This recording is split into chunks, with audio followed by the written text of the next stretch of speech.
तर femoral nerve block किंवा 3-in-1 block. तर फिमोरल नर्व ब्लॉकचाच व्हॉल्यूम तुम्ही जास्त दिला तर 3-in-1 होतो. 20 to 30 ml द्यायचा. जर 30 to 40 ml दिला तर तो लॅटरल क्युटेनियस फिमोरल नर्व आणि ऑब्च्युरेटर नर्वला पण कव्हर करतो. त्याला म्हणतात 3 नर्व ब्लॉक. 4च नर्व आहेत. मागची शियाटिक सोडली अँटिरियर कंपार्टमेंटमध्ये तुमच्या या 3 नर्व आहेत. तर एकच क्वेश्चन म्हटलं त्याने की डेन्स सेन्सरी ब्लॉक कुड mask compartment syndrome discuss with surgeon. तर ही डायग्राम साधी आहे, काढण्यासारखी आहे. स्किन, फेशिया लाटा, फेशिया इलियाका. याच्यामध्ये इलिओसवासच्या वर ही फिमोरल नर्व आहे. Femoral nerve lies outside the femoral sheath. या 2 लेयर्सच्या मधात आहेत. 2 पॉप यायला हवे. तर त्याचा लँडमार्क दिला आहे त्यांनी mid point of inguinal ligament 1 to 1.5 centimetre lateral to the artery.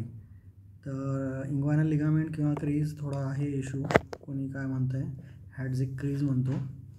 तर पाल्पेशनच्या लाईक 1/2 इंच बाजूला परपेंडिक्युलर, ठीक आहे, 45 ml सेफॅलॅड जायचं. पटेलर डान्स दिसेल तुम्हाला.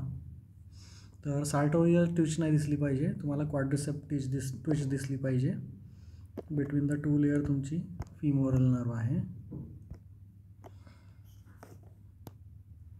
त्यालाच त्यांनी म्हटलं इंग्वायनल पॅराव्हॅस्क्युलर टेक्निक. इंग्वायनल पॅराव्हॅस्क्युलर, ओके, ठीक आहे.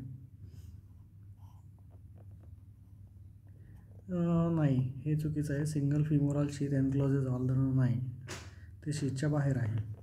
नी आणि फिमरच्या काही सर्जरी असतील तर मग बाकीचं सगळ्या गोष्टी सेम आहेत. सुपाईन position,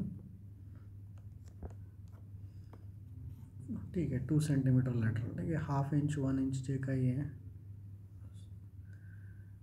पॅरास्थेशिया may be felt along femoral nerve और क्वाड्रिसेप्स कॉन्ट्रॅक्शन 25 to 30 ml.